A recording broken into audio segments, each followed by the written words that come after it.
Shalom, Israel. This is the ISUPK Las Vegas Boots on the Ground series, and this is Officer Bakar, and I'm out here at the Paiute Powwow out here in Nevada, and we talking to our brothers and sisters out here, man, and trying to get some information on the state of our people and find out their opinion on what they feel, is going on and what direction we headed in. I'm here with my brother, Michael Grant from the Omaha tribe of Macy, Nebraska. Okay, we here with my brother from the Omaha tribe of Macy, Nebraska, and this brother right here, man, I see him. He first off, what are you wearing right now? Can you give us a little idea on the garment and the clothing and everything, as far as with everything? We kind of new to the event.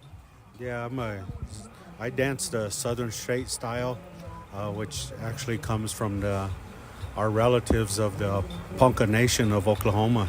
Okay. Poncas and Omahas were closely related, so we kind of intertwine with each other on our customs and language and beliefs and the way we pray and the way we do our cultural backgrounds are basically the same, but as a government came and they renamed us different people, which we were actually one people at one time, but the government came in and intervened, and they moved the Poncas down to Oklahoma, which is their natural homelands is actually just north of our homelands where my people still live at this moment, on the banks of the Missouri River. And the Poncas were actually up on the Niobrara River, which is just maybe 50 miles north of where we're located right now. So as far as government policies go, they had to, when they moved the Poncas from Nebraska, they came through and they came to our reservation right there in Macy, Nebraska. So as far as the government went, they had to have a certain amount of people when they left Nebraska and have a certain amount of people when they got to Oklahoma. So what they did was they left their elderly and their sick and some of the younger children, and Omaha's replaced them with some of our people. Ooh. So now that's why we're still tied with them like that. We still do a lot of closely things, and we have as far as relatives go, like our blood relatives are actually enrolled in the Ponca tribe, and we have Ponca tribes members that are enrolled in the Omaha tribe. So we have to have enrollment numbers, kind of just like how you would get an immigration card. We're one of the only races here in the United States that has to have 3 IDs. We got our social security number, you got your driver's license number, then you got your enrollment number. So that's basically what immigrants have to have when they come here. And that's just the way the government runs, Okay. So, do you feel like with the government's involvement in like the tribal business or tribal affairs, do you feel like they handling everything fairly and justly, or do you feel like they're taking advantage of the tribal members? Well, yeah, they tend to take advantage of a lot of the tribal members. As far as we used to have to go to write all these grants and statements and stuff to get government funding. Well, when the tribes started getting these casinos and started, didn't have to rely on them no more. Now all of a sudden the government wants to come in and start taxing us. Oh, okay. So we never used to pay taxes on the reservation until we started making our own money. How long has that been going on? That's going on about 30 years now. So we're Omaha tribe was one of the first ones to get a Indian casino in the country. And so, there's things like that happen. They weren't never there to begin with, but now all of a sudden they see tribes making all this money. So now they want their part of it. So. And a quick question too on the way they broke up the land and everything. Do you feel like you guys got how can I say when it came down to the land portions and what type of land, do you feel like the government kind of cheated you guys out of like the type of land? If it was like some land that was not really, in a good area to where you can really maximize, you know what I'm saying, the profits or benefit from off the land. Do you feel like they kind of took advantage of that situation? Yeah, they did, and then you get like all these southwestern tribes down here. Their reservations are a lot bigger than ours.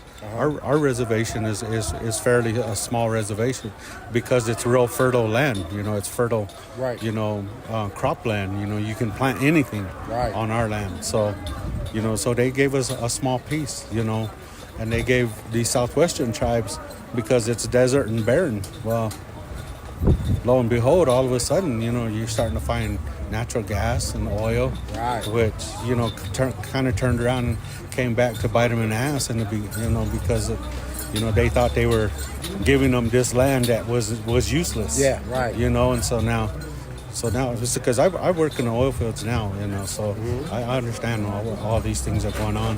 Okay. So yeah, there's just a way of if they can get all the mineral rights and all that, then they'll be fine, but they have to go through the government to get all that too. So okay. And my last question is, how do you feel about the treaties that was signed with the so-called Native people, you know what I'm saying, that the government, do you feel like they held up their end of the bargain? History documents that they broke almost all of the treaties. What is you guys' stance on how they, as far as going forward with doing business with the government and stuff like that? Yeah, there's a lot of treaties that were broken and are still broken. There was some, like for example, our tribe was along the Missouri River. Well, the Corps of Engineers came and straightened the river out. Well, when they straightened it out, where the curves and stuff were in the river, where our land was, they straightened it out. Well, that cut it off. So some of our land ended up being on the Iowa side. But we went to court and we fought for that and we got it back. Because of the old maps that we had from the treaties, the treaty maps. They went off of the treaty maps. Wow, that's and then a Corps of Engineers came and straightened the river out. But they still had all these old maps and stuff that showed what was our land and where our reservation borders were at, and it showed where it was cut off from the river being straightened out instead of having all the curves in it like it used to. So back in the day, like before the government pretty much had like a big influence, you and the other tribes maybe had like your own like treaties with each other on what was your land, what was their land, like stuff like that. Y'all had it already mapped out and stuff like that? Yeah, we've never like Omaha's our tribe was basically a pretty peaceful tribe. We didn't fight with other people. We did have our tendencies to have these little scuffles with the Pawnee and the Sioux, but we knew where their hunting land was. They knew where our hunting land was. So we've always, stayed. And if they did have differences, they would always meet at the border where what they call borders, but there was certain hills and certain little valleys where if they had differences, that's where they would go to fight it out. So they knew where each other was at. And how would y'all work those differences out? Just to have a little insight on some ancient history on that. Sometimes they would just have them fight, one-on-one fighting. Oh wow! And so, that's interesting. And then if they did have a whole group of fighting, well, see, the thing with our tribe with going into war and with battle was not to kill. Right.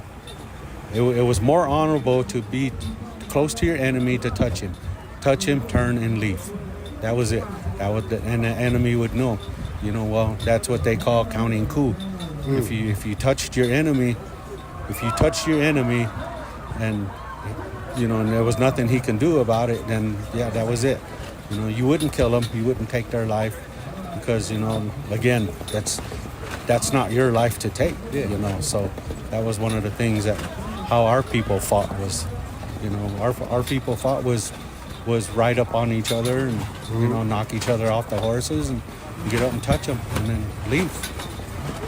That seems like an honorable solution. Honestly, that would in my opinion, represent a little brotherhood where you see today, people, especially in our community, in the black and the Hispanic communities, people, tend to go for blood. They want to kill. If they can't work their differences out by, if it's just a simple, battle or whatever, where you let them know, like, you're strong, you're not weak, without killing. Nowadays you see, black on black crime or brown on brown crime that's really hurting us, as a people too. I appreciate your time, brother. Once again, man, thank you for giving us this interview. We the ISUPK Las Vegas, and we out here putting our boots on the ground, talking to our people. We try to make every powwow or event that we can to just get a little insight, a little history, on what our people have been through and what they're going through in America. And I appreciate your time, brother. Thank you. Thank you. Shalom.